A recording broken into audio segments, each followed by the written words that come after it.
बिस्मिल्लाहिर्रहमानिर्रहीम।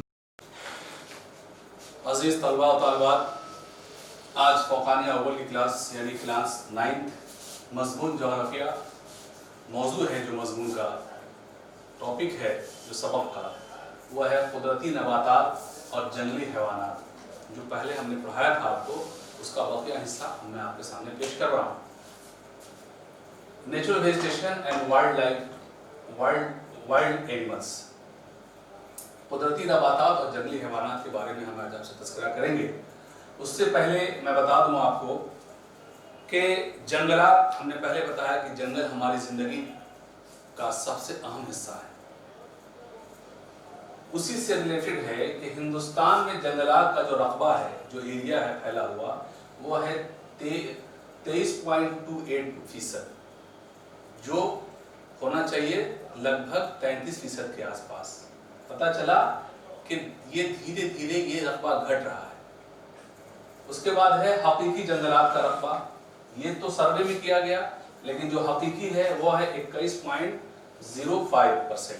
पता चला कि ये भी जो है, जो हमारे पास जो होना चाहिए माहौल के एतबार से, इकोलॉजिकल सिस्टम के एतबार से, वो ना होके धीरे धीरे ये घट रहा है। जिसकी वजह मैंने आपको बताई थी कि शजरकारी ना होके आजकल शजरकुशी हो रही है। डिफॉरेस्टेशन की वजह से हमारे जंगलात धीरे धीरे हमसे बहुत दूर जा रहे हैं।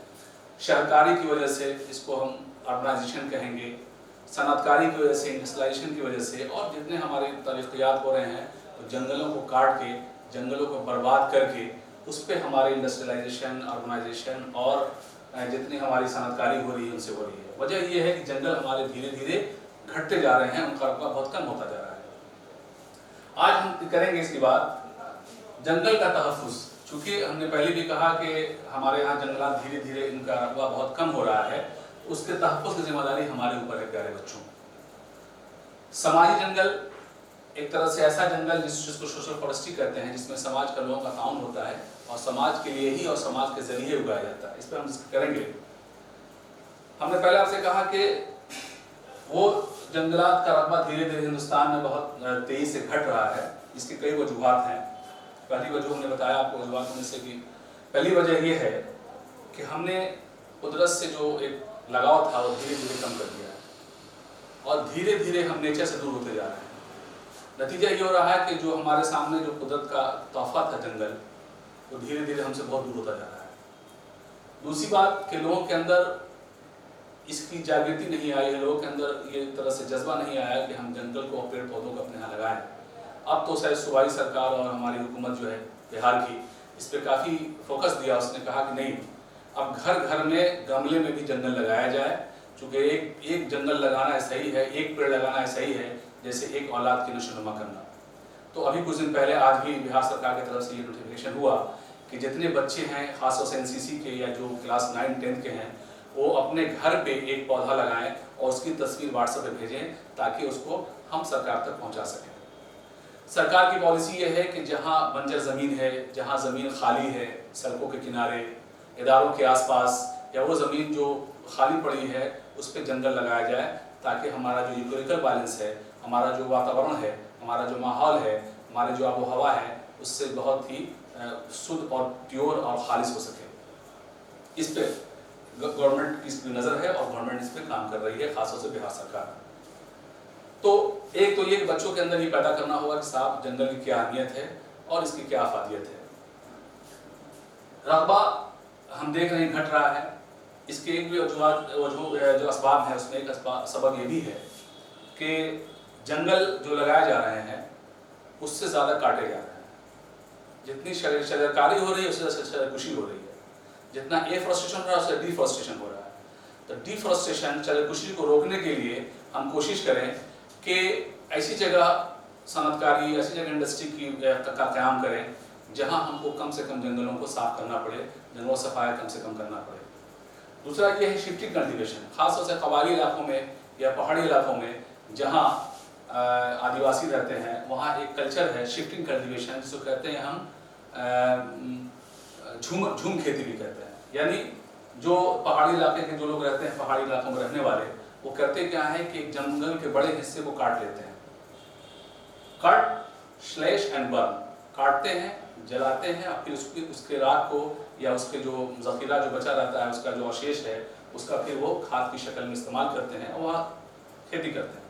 फिर कुछ दिन के बाद खेती करते करते करते वक्त ऐसा आता है फिर उस जमीन को छोड़ देते हैं, फिर आगे चले जाते हैं झूमते हुए, शिफ्ट आगे कर गए, आगे स्थानांतरण कर चुके वो अपना। तो फिर वहाँ के जंगलों का उन्होंने काटा, वहाँ के जंगलों को काटा, जलाया और फिर वहाँ की खेती की। इसलिए धीरे धीरे जो जंगल का रकबा है वो कम होता जा रहा है। ऐसे खेती पे, ऐसी ज़राअत पे, शिफ्टिंग कल्टीवेशन पे या झूमिंग कृषि पे, झूम ज़राअत पे हमको रोक लगानी होगी। तीसरी वजह है जंगल की, वो ये है कि कुछ जंगलात ऐसे हैं जो अपने आप उग जाते हैं, उसमें पानी की या खाद की जरूरत नहीं होती, कुदरत का निज़ाम है कि खुद ब खुद वो ऊपर चले आते हैं। तो कोशिश करनी होगी कि ऐसे जंगलात को भी हम बचाएं और वो हमारे लिए कारगर हों।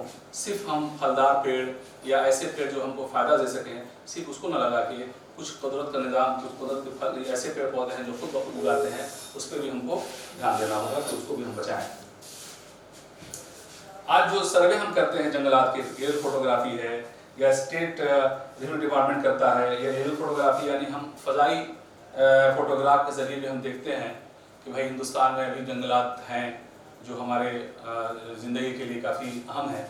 लेकिन अगर हम हकीकत में देखें तो ये एरियल फोटोग्राफी में ये आता है रकबा जंगल का हिंदुस्तान में करीब करीब 23% के आसपास, लेकिन सही हकीकत में देखा जाए कि ये 20-21 के आसपास है।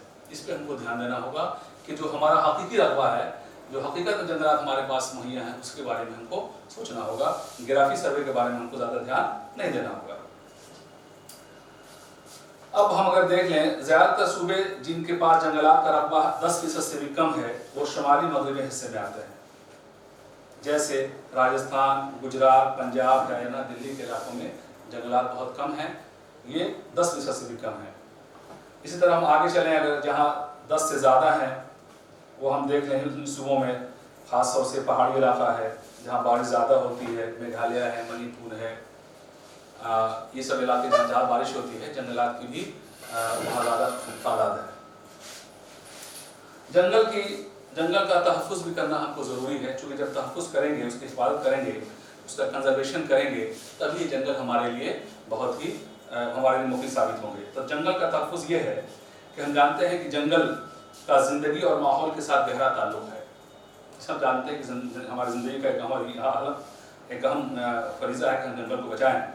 इससे हमारी माशियत और समाज को बिलवास्ता और बराह रास्त अनगिनत फ़ायदे होते हैं, जिसकी हम मिसाल नहीं दे सकते। इसलिए कहा जाता है कि बनी नौ इंसान की खुशहाली और बका के लिए जंगल के तहफ़्फ़ुज़ का अवलीन अहमियत हामिल है। और हम एक पॉलिसी पास हुई गवर्नमेंट ऑफ इंडिया की तरफ से जंगल को बचाने के लिए 1952 में, 1952 में एक पॉलिसी जंगल को बचाने के लिए और जंगल के तहफ़्फ़ुज़ के लिए मरकज़ी हुकूमत ने एक पॉलिसी पास की 1952 में। 1952 में एक पॉलिसी पास की गई, उसमें ये कहा गया कि जंगल का हिस्सा जो है लगभग 33% बढ़ाया जाए, जो हमारे इकोलॉजिकल बैलेंस के लिए और माहौल के हिसाब के लिए और जिंदा रहने के लिए बहुत ज़रूरी है। और माहौलियाती इस्तेहकाम को बरकरार रखने के लिए इतना जंगल हमारे पास बहुत ज़रूरी है, यानी 33%। उसके अलावा जो बंजर ज़मीनें हैं वहाँ भी जंगलात लगाए जाएँ, जो बेकार ज़मीनें पड़ी हैं बहुत दिनों से वहाँ भी जंगल को लगाया जाए। उसके अलावा मर्दों के साथ साथ औरतों को भी जंगल बानी में या शजरकारी में शामिल किया जाए, वो भी हिस्सा लें और उनको भी उसमें शामिल किया जाए। जंगल में इजाफा भी किया जाए, जंगलात की पैदावारियत को बढ़ाकर जंगलात को मुनसबदेही नेज़ आबादी के लिए इमारती लकड़ी और ईंधन, चारा और खाना मुहैया कराना, लकड़ी का मुतबादिल भी हमको ढूंढना होगा कि हर जगह लकड़ी का इस्तेमाल हो नहीं रहा, तो लोग ढूंढ रहे हैं, कहीं फाइबर है, प्लास्टिक है, आयरन का लोग इस लोहे का भी इस्तेमाल कर रहे हैं लकड़ी की जगह, चूँकि लकड़ी का भुगतान है, कमी है। इसलिए हमको चाहिए कि एक तरह से एक तहरीक चलाएं और जंगल को बचाने के लिए आपने सब देखा होगा चिपको आंदोलन, इसको सुंदरलाल बहुगुणा ने चलाया था। इसमें इसमें बहुत ज़्यादा जंगल को बचा लिया गया। इस आंदोलन का, इस तहरीक का मकसद ये है, जो कहते क्या थे कि पेड़ों, जब कोई पेड़ काटने आता था तो पेड़ों पे चिपक जाते थे, जो उनके अनुयायी थे चिपको आंदोलन के, और कहते थे कि पहले मुझे काटो, पहले मुझे मारो कुल्हाड़ी से, तब जंगल काटो। इससे क्या हुआ कि बहुत धीरे धीरे जंगलों को काटने का जो रवैया था, जो रेशियो था, वो कम होता गया। अब कुछ जंगलात के तहफ़्फ़ुज़ के लिए बुनियादी तौर पे कुछ कदम उठाए गए जंगलों को बचाने के लिए। उसमें पहला कदम था सामाजिक जंगलबानी,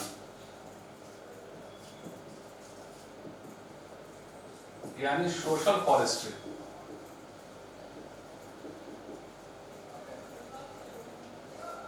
सोशल फॉरेस्ट्री यानी ऐसी फॉरेस्ट्री, ऐसी जंगलबानी, ऐसी शजरकारी जिसमें समाज के लोग बराबर हिस्सा ले सकें, कमेटी के लोग हिस्सा ले सकें। ये समझिए कि देहाती इलाकों में ख़ास तौर से कमेटी के ज़रिए, समाज के ज़रिए इन जंगलों को जंगलों को तहफ़्फ़ुज़ करने के लिए ये एक सोशल फॉरेस्ट्री चलाया गया और ये कामयाब भी हुआ।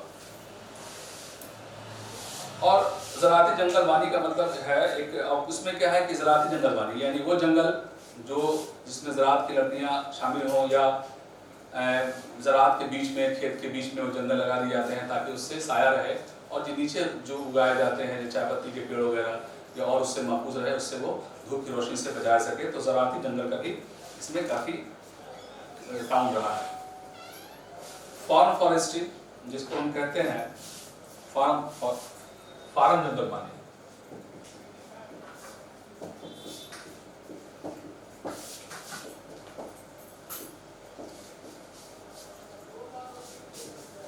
यानी कहने का मतलब ये रहा कि एक तरह से फार्म हाउस बनाया जाए, जंगल का एक फार्म बनाया जाए। इस तरह इस अमल के लिए मुस्तमल है कि जिसके तहत किसान अपनी ज़मीनों पर तिजारती और गैर तिजारती गरज से पेड़ उगाते हैं। यानी कुछ पेड़ उगते हैं तिजारती गरज, जैसे सागवान है, ठीक है, शीशम है, महोगनी है। ये फार्म जंगलबानी में ऐसे टाइप के पेड़ उगाए जाते हैं जो पेड़ खास तौर से तजारती एतबार से कीमती हो, जिसमें बहुत कीमती लकड़ियाँ इसमें उगाई जाती हैं। फार्म टाइप के फार्म हाउस बना दिया गया। फार्म फॉरेस्ट्री में उम्दा पेड़ लगाने लगे, फलदार पेड़ भी होते हैं और कीमती लकड़ी वाले भी होते हैं। किसान अपने खेतों के आसपास जंगल लगाते हैं। अब ये है कि कुछ हम आपको डाटा दे देते हैं जो हमको देखना बहुत ज़रूरी है। वो है जंगलों का कैसे हम मुहासबा करेंगे कि कहाँ कितने जंगल पाए जाते हैं। जैसे अगर हम एक चार्ट बना लें और इसमें हम खित्ते कर दें, ये खित्ते हैं कौन से एरिया में खित्ते, और ये हो जाएंगे जंगलात का फीसद, ठीक है। अब पहला अगर हम देखते हैं वो है पहला ज्यादा कसाफत का खित्ता।